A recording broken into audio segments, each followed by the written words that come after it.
He paid a full year's rent in cash and asked only one thing: who lived in apartment 7C before him. I've managed the Brunswick for 9 years, 42 units, and I know the rhythm of every tenant.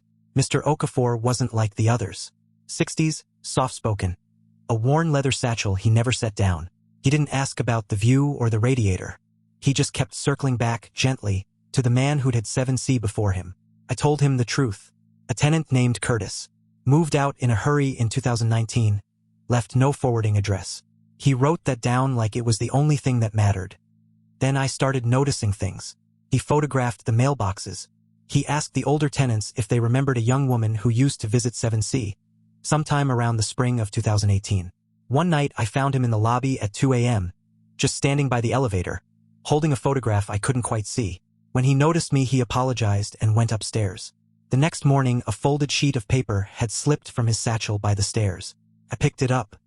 It was a missing person flyer, soft at every crease, the kind of paper that's been carried for years.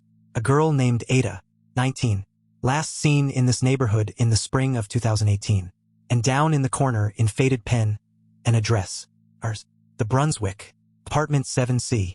My hands went cold. I had rented a unit to a man who'd been quietly tracing the very last place his daughter was ever seen. I knocked on 7C that evening.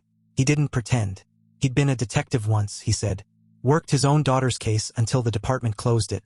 Then kept working it alone for 6 more years. Curtis was the last person Ada ever visited.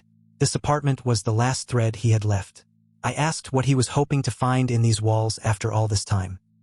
He looked at the empty room and said, "Not her. Just the last place she was still somewhere. Some people don't move in to start over. They move in to finally sit still."